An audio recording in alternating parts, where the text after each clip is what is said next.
Hello, everyone. Welcome back from lunch. I hope you're all feeling suitably refreshed. It's my very great pleasure. Oh, I should say who I am. So I'm Chris Bealey. I'm head of data science at the Strategy Unit, and I'm one of the hosts of HACA today. It's my very great pleasure to introduce Jess Morley, who's going to be talking about AI and decision making in health and care. It's quite early in the morning for Jess, so be gentle in the questions, but she did offer, if it was necessary, to go even earlier. She's a great friend to the analytical community in the UK, and a real refreshing change from all the idiots and charlatans that I see on my LinkedIn talking rubbish about talking rubbish about AI, I should say, sorry. So it's a very great pleasure to introduce Jess, and I'll stop talking now. All right. Hi, everyone. So yes, as Chris said, it's morning for me, but hopefully everybody else has had some lunch and is feeling refreshed. So I'm just going to share my screen, and then we'll get cracking. So this is going to be a little bit of a whistle-stop tour where I'm playing with the concept of AI and decision making. We're going to cover two things. So we'll talk about making decisions with AI. So some of the things that you need to think about when you are making a decision with AI in the room, or sort of in the decision making mechanism. And then I also talk a little bit about making decisions about AI, but I'm hopefully not going to talk at you for too long because everyone will get very bored of the sound of my voice and allow much more time for questions. But I'm going to start with what AI is and what AI is not, because as Chris has just alluded to, a lot of people like to waffle about AI and they often use it in a very non-contextualized, non-specific fashion. The same also applies to federation, but we're not talking about that today.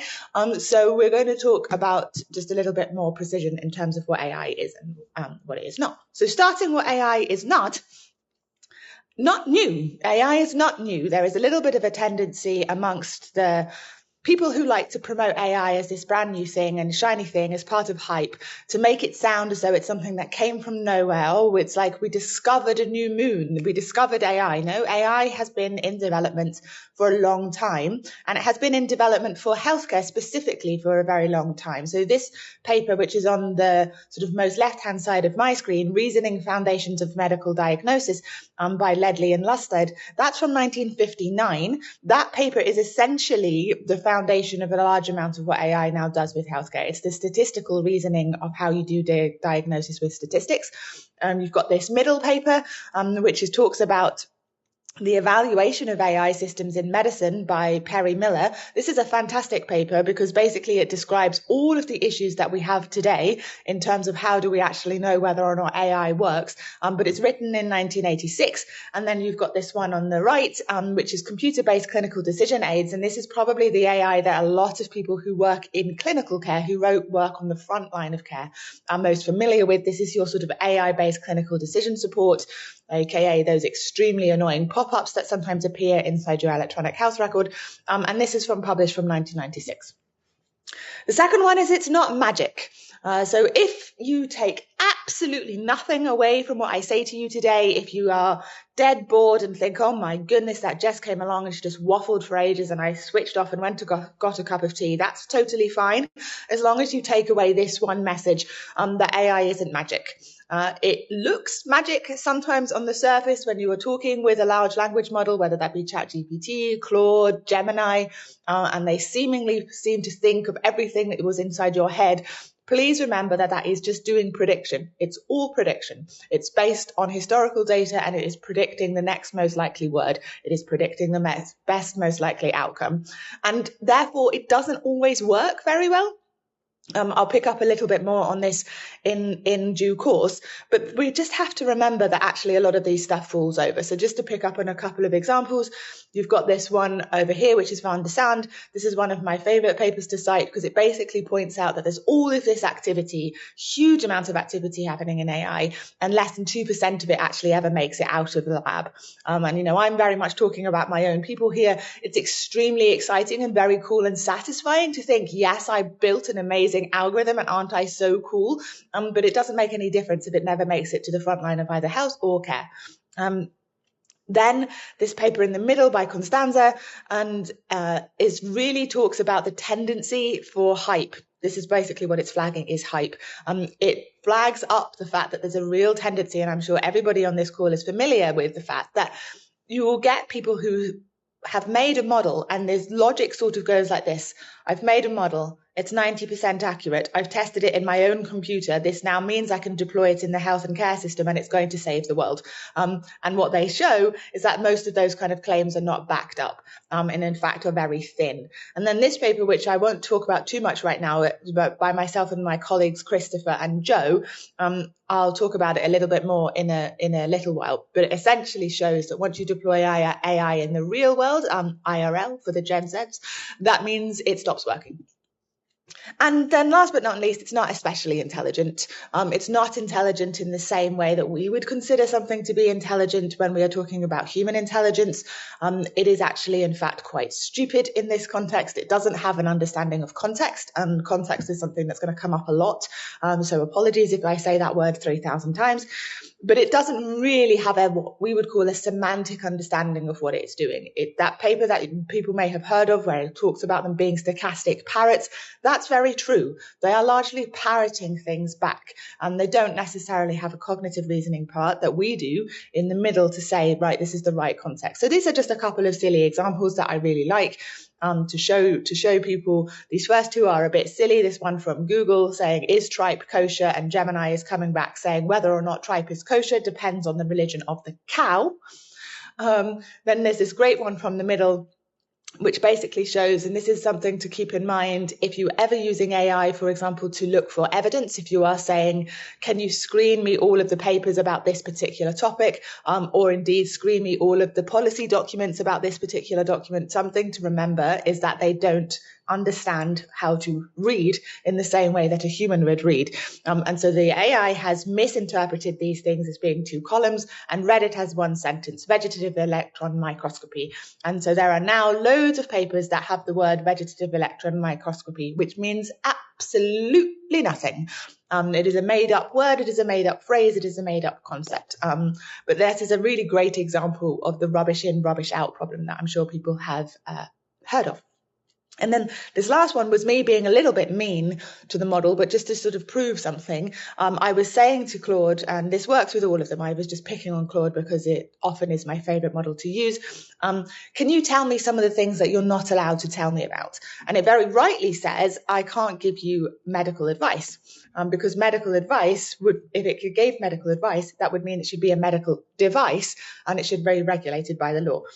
And so I said, okay, tell me what counts as medical advice. And it says the key distinction between general health information and specific medical advice is doing things like diagnosing, interpreting symptoms, or telling you what to do.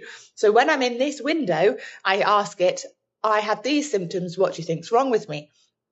And it does the right thing. It says, I can't tell you what's wrong. You should contact your healthcare provider. But in the meantime, do some sensible things. I refreshed the page and I asked the same question again. And it goes, this symptom strongly suggests that you have strep throat.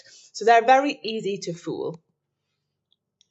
So if that's what AI is not, what AI is actually. So this definition is the original definition. I think it is still one of the best ones that we have. The science of making machines or software do things that would require intelligence if done by humans. Now, it's that qualifier that's important. It would be intelligent if it was being done by a human. Think of the difference between a human and a washing machine. The washing machine is still washing your clothes, but it's not washing your clothes in the same way that you would wash your clothes as a human. It isn't requiring the same cognitive process, but it is in fact doing the task that if you were doing it, you would require some degree of intelligence in order to do it. And we are talking about the other types of technologies that fall under the umbrella heading. So this is a diagram that I borrowed from my friend Joe, who is a fantastic speaker on this topic, and I always recommend him if you ever want to learn more about the technical side of things. But AI is an umbrella term, so it gets a little bit overused. It's a catch-all, but tend to be talking about things like algorithms which are used to train models. So if you are a machine learning algorithm or a computational algorithm, that essentially means I give you some data, you throw a load of code at it, you see what sticks. I then take that algorithm and I deploy it in a real world model. And that model might be something like a clinical diagnosis model. So that's the decision support that we just talked about, a risk prediction model, which will come up again in a second. or something like a large language model, GPT. It's quite important when you are thinking about the types of questions that I'm going to pose to you in a second, that you know which of these things you're talking about. Are we talking about a model? Are we talking about an algorithm? Are we talking about something that is doing machine learning? Are we talking about something more like large language model, which is generative AI, which literally means it makes new things up, it generates new content? Or are we talking about what increasingly, I'm sure, in fact, my prediction for 2026 is that the NHS's buzzword will become agentic AI. That's when you have a lot of different models all joined up together by one overarching model who is the puppet master directing them all to do different things. Let's get a little bit more philosophical, but don't worry, I'm going to be extremely brief. This is only important because of what I'm going to say next.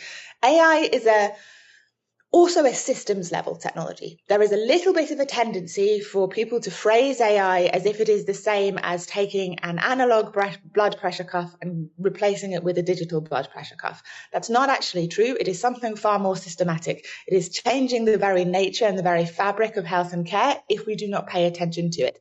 Because the entire model of its development and the entire model of its deployment touches every point of the care service. So we're talking about everything from when data is collected to how it is curated, to how the model is trained, to how the algorithm is deployed inside a model, all of these types of things. And this is important because it means it has the ability to redesign reality. And so if that seems a little bit confusing, let me tell you what I mean. So AI gives us this ability and this sort of freedom. If you wanted to be really scientific and specific about it, the word would be affordance, but it allows us basically to play around in new ways in which we haven't done before. So it allows us to, for example, separate symptoms and diagnosis. So if we had once upon a time thought that symptom set A always meant diagnosis B, we can now take diagnosis B and in fact rejig the symptoms. It's also separating knowledge about the body from the body. So we are not really diagnosing people, we are diagnosing their data. And that is also the same with care. We are not necessarily organizing care around an individual and their life. We are organizing care around the data we have about that individual and their life. And then there are more obvious ones, like it separates clinical knowledge and the clinician, and it separates care and the clinic. But the ones that I think are most relevant for the people inside the health and care analytics community is the things that we join back together. So if we are separating knowledge and the body from the body, that also means we are joining together the patient and their data, or the care recipient and their data. We are talking about something that's in an electronic health record or in a care record becoming the single source of truth about that patient. They become indivisible. We are also talking about joining together service analytics and clinical decision support, or care decision support. So where those things might once have been fairly separate categories, they are now increasingly merging. So if I have a thing that you're doing and you're doing a service analytics and you say, oh, actually in X% of cases, clinicians are not following the NICE guidance of that, that's then giving us a mechanism to then directly input into the electronic health record saying in these decisions you're supposed to do this. That has implications for the autonomy of the workers that we're talking about. And the big one, it joins together research and practice. So where a lot of these things were once sort of siloed, we'd test them before we deployed them. Now these things happen in real time, and that has an enormous importance for how much they are trustworthy, which is basically the main topic of what I'm going to talk about next. And then the big one, the elephant in the room that I like to point out because I enjoy being cancelled, is we are joining together big tech and healthcare. And an enormous amount of these products do not come from the health and care analytics community, do not come from people who have foundational understanding in what the healthcare system actually is. They come from Silicon Valley or from places outside of the healthcare system. And they come because health has a lot of, and care have a lot of data. Health and care have a lot of data. So they attract the people who are attracted to data, and those people go build models, and those models are then neither new, magic, nor intelligent. So imagining we now have a scenario in which you are using AI in some part of your work. You are using it to interpret your results. You are in fact using it to analyze your results. You are using it as a decision maker in the health and care system. So what services do I commission? You are using it as a health or care provider at the point of care. What do I diagnose this patient with? These are the sort of generalizable things that you need to be thinking about. So I'll just run through them quickly, and then I'll talk through each of them in a little bit more detail. that we have to be sort of cognizant of the difference between statistical accuracy and real world complexity. And that's that point I made at the beginning around things not being magic. There is a real difference between this is my very contained and constrained environment in which I have controlled every single thing, and that produces a model that when I test it in the exact same environment, it works marvelously well, versus me deploying that in the real world health and care system, which I don't need to tell all of you lot, that is incredibly messy and complex, and humans are not rational. This is a big thing that is also important to try and remember. There is an underlying assumption with a load of AI that more information equals more action equals better outcome. That's not true. Anybody who's ever thought that process has really never interacted with a human, and then interacted with the sort of irrational logics that go on in people's minds. Context is absolutely everything. Bias is very real, and there is a right to make sure that we are making reasonable inferences about people and their lives and their care. So let's talk quickly about IRL. I told you I was going to come back to this paper that my colleagues and I wrote, this one about promising algorithms to perilous applications. So I don't know if anybody knows, but the most common model or the most common type of algorithm deployed in the UK's health and care system is a risk prediction model or a population health management tool. Those are the things that I'm sure everybody is very familiar with, that might risk stratify people into different categories. A classic example is how likely are the different types of people in this GP practice or within this ICB to be admitted for an avoidable emergency admission, and then the idea being that if you risk flag them, you can then intervene. What we did is we looked at what happens once these things are actually live, and we found that some of them are no more accurate than a toy in costs. Once you've actually deployed them in the system, they hit the real world complexity, and basically it becomes no more effective as flipping a coin as to whether or not this person is determined to be high risk or low risk. There is also an enormous amount of evidence to show that they just don't make any difference. All they actually do is flag up people who are at high risk, who the doctors or care providers already knew were at high risk, so they don't make any difference. Alternatively, they capture people who are not really at risk. The data just assumes that they are at risk, and this drives up care rather than reducing it. So it drives people towards the healthcare system when we didn't need to. But the biggest and most important one is that they don't work equally well for everyone. Anybody who was not in the original training data set is largely ignored by these risk prediction models, and so the care for those individuals gets worse. Which brings me to this point around context. Yes, by the way, these are all references to songs or some form of pop culture, because I was making these slides very early in the morning and this is what amused me. So everything about context, like context is everything. There is the problem in terms of rubbish in, rubbish out. So this is both in terms of what the data is trained on. It's also the data that it is fed. And it's also the fact that that data changes over time. You have this thing called drift. Things move, they don't stay static. The population changes, the data changes, the electronic health record of the healthcare system changes. A care provider suddenly gets a care record. All of these things change the way in which the model works. And it can't see anything that it hasn't had access to.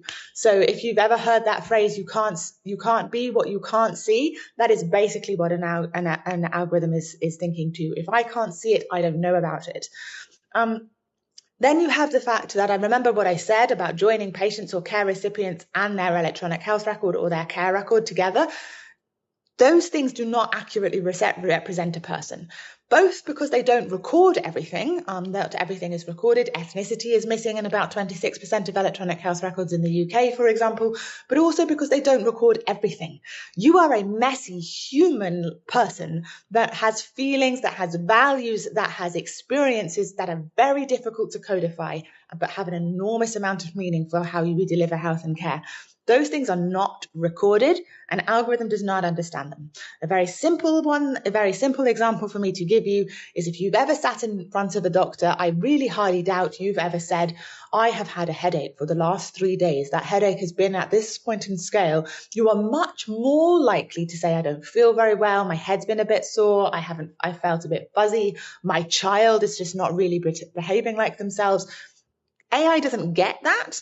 And it also doesn't get that, for example, that even though this is the most efficacious drug, or even though evidence suggests that this is the most important care intervention, that might not be right for that person, depending on their context. And then the last point about context is that this is all about human-computer interaction. There is a little bit of a tendency to do things where we test AI and we say, this was better than the clinician, this was better than the care provider. I don't really care, because when these things are deployed, they aren't deployed in that way. They aren't deployed where they're standalone systems. They are deployed in a system where there is interacting components all the way along the time. So what we should really be taking into account when we are trusting decisions to these things is, how do I interact with them? So then we have this all about this bias. Bias gets a really reductive name in policy, and there is a tendency to think that bias just means whether or not I had a data set that had absolutely everybody that was ever represented in it. Bias is a much bigger problem than that. It might be something to do with the way in which that information is evaluated. It might have something to do with the fact that the care pathway is different versus what the model is used to. Automation bias is the one I really wanted to flag up here. Basically, we want to be aware of the decisions that are being made, and we want to make sure that we are the ones that remain in control. Do not fall into this trap of thinking that the computer always knows best, for all of the reasons that I have previously said. And also, biases becomes new. There are new biases. There is a tendency to think that bias is all historical. This is a great study that basically shows that when we gave an algorithm these chest X-ray images, algorithm could infer what race these people were. And then was using that inference to make decisions about their care where it did interact with the historical parts of care. And because we've been pretty terrible about treating people of colour, for example, it was then saying that these people that I have now determined based on this chest X-ray are of this particular race or ethnicity, I am therefore going to treat them like this. Those are new forms of biases that we have to be aware of. And then the last one, my dear Watson, when we are making when we are making a decision, we do not just take the flat reading of an algorithm. We do not just take what this says. We have to infer what it means, and we have to add our own knowledge onto it. Because of all of this stuff I've said about context, because of all this stuff I've said about bias, because of all this stuff I said about it not really working in the real world, always keep your thinking cap on, basically. And so then lastly, making decisions about AI, and this bit is quicker, so don't worry, we're almost at the end. If you are in the position that you are a healthcare provider, you are a care provider, you are a CCIO in a hospital, for example, or you are in an ICB and you are being presented with the option to have this population health management tool, what are the types of things you should be thinking about when you decide whether or not to procure that system? Here are your reminders. Don't fall foul of AI exceptionalism. Remember that this is all about infrastructure. Ask why and make sure there's an off switch. So just very briefly, AI is not all great and powerful. It is not this magical tool. Therefore, all of the same types of awkward questions that you would ask of any other tech. Does it work? Is it safe? Who is it working for? What's your evidence? How much does it cost? What is the economic benefit? All of those questions still have to get asked to AI. Just because it presents as being like the Wizard of Oz does not mean that it actually is. AI is not something that just falls into the ether. It plugs into the existing system, and that existing system might be the hardware and the software that we're using. You aren't going to run a very high computational algorithm on a care system that doesn't even have a care record that joins up, for example. But it's also about the workflow and communication, the people, the external policies and the regulation, and as I already mentioned, the human-computer interface. So don't be a magpie. There's a real problem in the health and care system at the moment where people are under an enormous amount of pressure, external pressure and top-down pressure to adopt AI for the sake of it. Just do it. Just make everybody have an ambient scribe in all interactions. Just do it. Now, my challenge to everybody listening to me is ask why. Why is AI the right solution for this particular problem? Why do I need it in this particular instance? Why would I not do something that might be simpler, that might be easier? So be like the philosophy professor like me, ask why. And then the last point is pay attention to how these things continue to work over time. Make sure that at the point you sign a contract, at the point you make a procurement, at the point of anything, you have a mechanism in place to continuously monitor how these things perform, continuously monitor how they make an impact on the health or care system domain over which you are watching. And if it is declining and not improving the outcome, it is not delivering, if it is just exacerbating existing issues, make sure there is a mechanism to turn it off. And so thank you very much. I am going to stop talking and stop sharing now. Thank you very much, Jess. Fascinating as always. So there are some questions in the chat. So here is the first one. The value of our data is limited by the fact that so much of it is locked in systems or poorly published without adequate metadata. What type of metadata do you think is particularly important prior to giving AI data to support decisions? Oh, that's a very interesting question. Honestly, that's probably going to depend on the type of decision that you are asking it to make. But I think in terms of overarching metadata, anything to do with, like, just an example of what the overarching picture of your population looks like, the types of data sets that it is dealing with, anything that can widen its context window from metadata is the types of metadata that I would be giving it. Thanks. What are we missing in the implementation of AI in real world settings, which is leading to poor impact? Several things. The first one is infrastructure.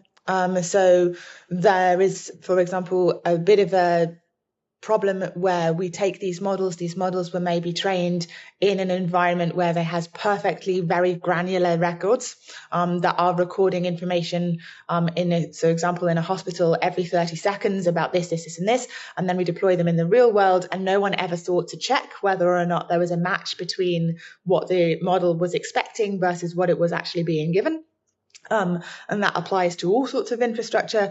The other one is training and skills. So that point around context and making sure that we don't fall foul of this belief that the computer is always right is primarily about making sure people have the training and the skills and the confidence, therefore, to understand what is going on under the hood. And then the last one is an understanding of complexity. We need more health and care providers, more health and care analysts, anybody who actually understands what real healthcare is like, to be in the room when these things are developed so that they don't oversimplify.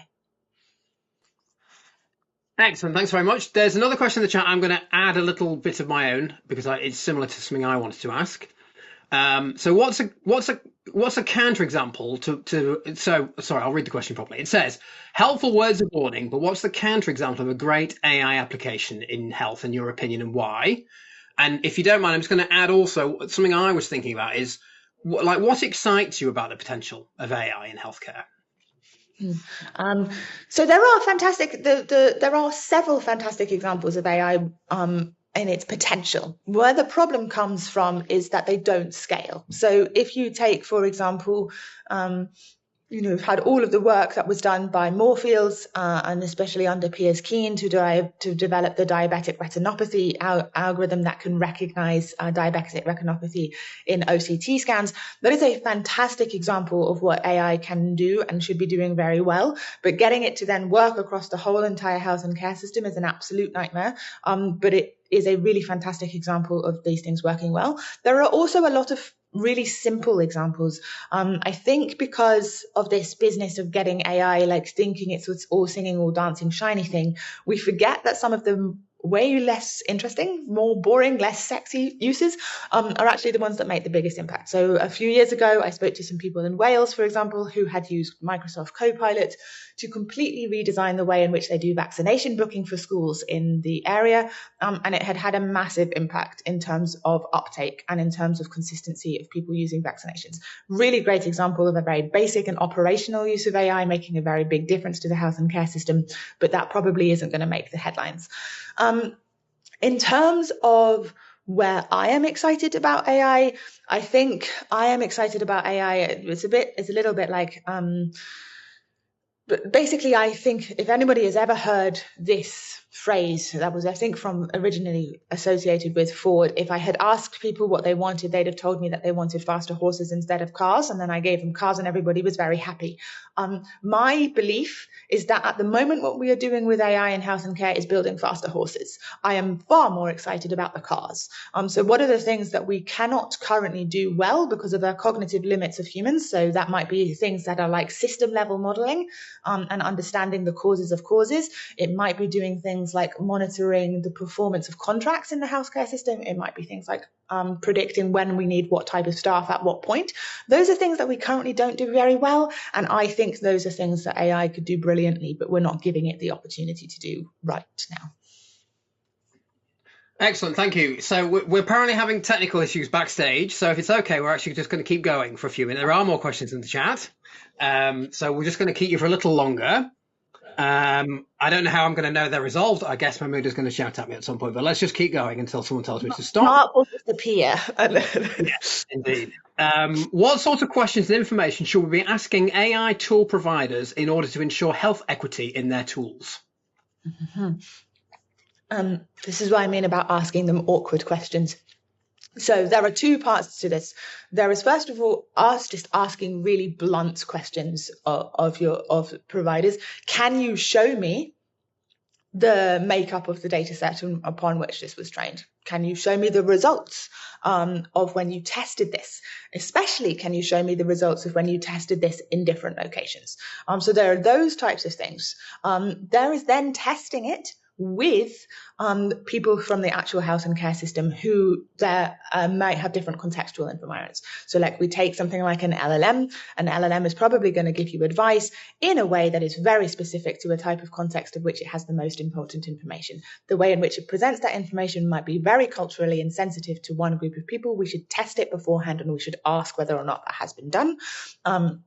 And then we should also think about making sure, ask the provider awkward conversations, also awkward questions.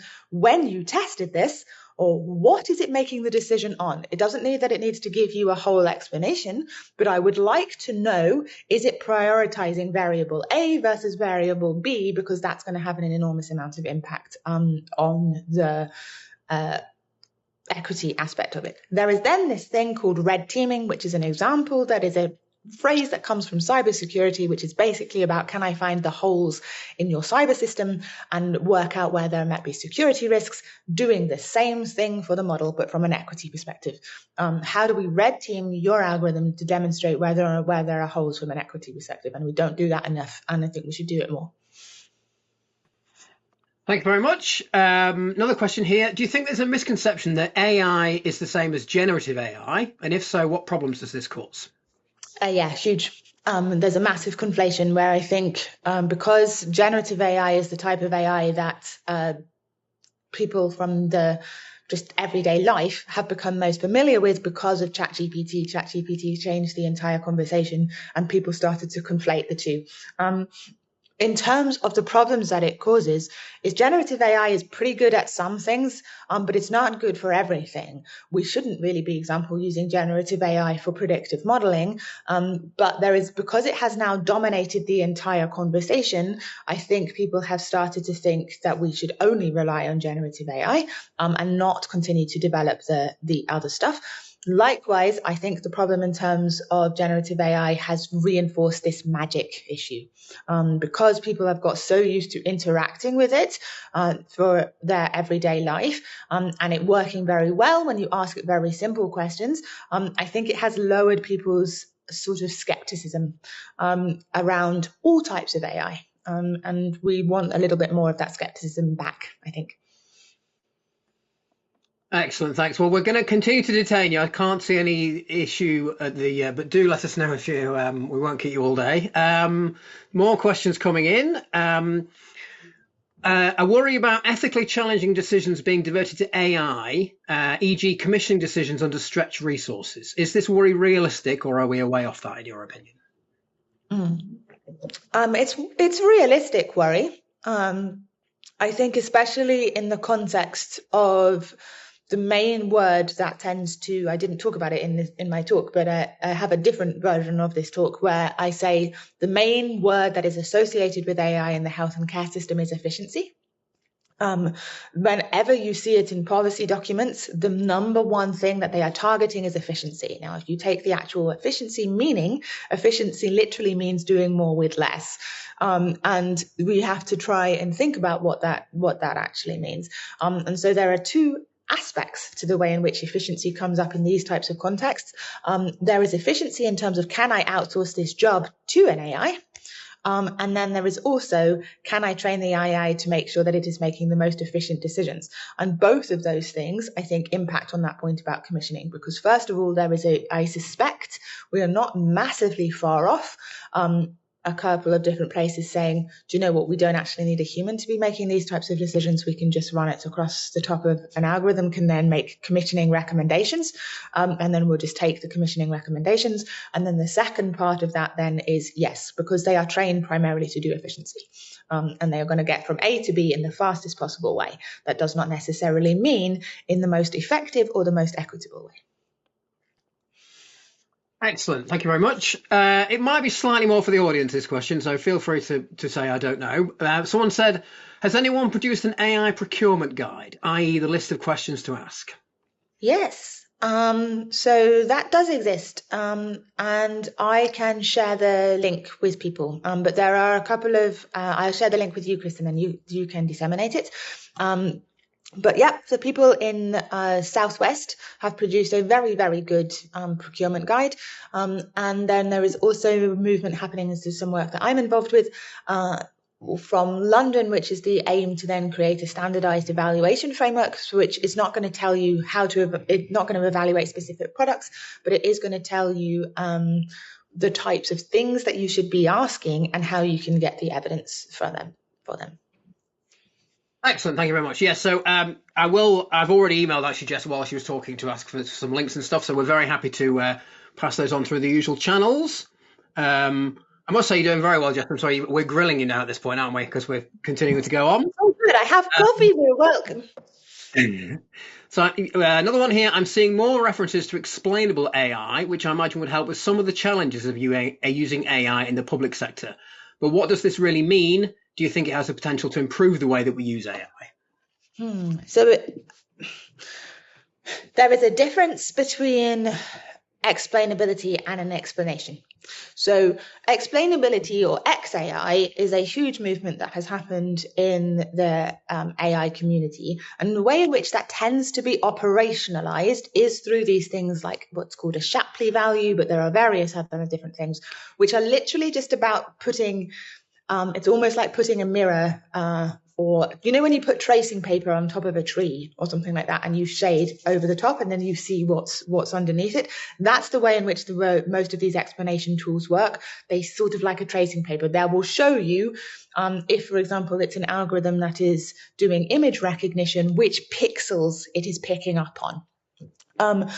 That is not what I would call an explanation. There is also a little bit of a problem in terms of large language models doing what is like performative reasoning. So when you talk to something like Claude or you talk to something like ChatGPT, it gives you the impression that what it is doing is some form of reasoning process because it explains to you, oh, because of this, I now think this, I think this. That is a feature of the design output. It's not actually a reflection of what is happening under the hood. The models have learnt that that's how humans like to interact, but there is no real correlation between what it is actually doing versus what it is telling you it is done in order to reach a thing. But those things are called explanations. Now, what I think we should be focusing more on, and where I think we would make a big difference in terms of solving some of these problems that I've raised, is if we focused on interpretability more than explanation. So I want to understand a little bit more the exact processes that are going on under the hood. So can you tell me, for example, I have pulled from this particular record source, I have matched to this, and therefore this is the answer I gave. And then the other aspect of that is, like I said, skills and training and confidence. Confidence is the big one. I don't want us to arrive in a scenario where anybody feels that they are subordinate to the output of a model, because that would be a dangerous scenario in which for us to be. Excellent, thank you very much. Still questions firing through. There's a high super nerd one here, so let's ask this one. How do we get an AlphaGo move 36 moment in healthcare? Now, I didn't know what that was, but for the uninitiated, apparently the AI made a move no human expert would have considered. So that is my point around where do I get excited about AI? Is where can it do stuff that we've never even thought of? Now, the way we get there is, first of all, by asking it different questions. So don't ask it to do the faster, hoarser stuff. So basically, don't ask it, how do I diagnose this thing that we already know how to diagnose? Because fantastic, but I already know how to do that. Instead, ask it completely different questions. But the biggest one is focus on the data and the curation. We need to give it better quality data. We need to give it more of better quality data. And we need to give it exposure to things that maybe humans haven't looked at before. And that's going to be a little bit tricky. And then the last thing I'll say is that, yes, AlphaGo, that was super amazing. And for all of the nerds, it was really, really, really cool. But even though the number of potential moves is huge, there is still a relatively constrained space. When we are talking about something as complicated as health and care, that constraint almost doesn't exist. And so figuring out how do I give it absolutely everything it needs to know in order to come up with a completely novel idea is a very difficult thing to do, and something that's we've not fully figured out how yet. Great, thanks very much. I think something's happening backstage, but I think we are still grilling you. So apologies for that. So No let's problem. keep going. You keep going. Somebody has hang on, yeah, maybe it's appeared. Thank you, Jess.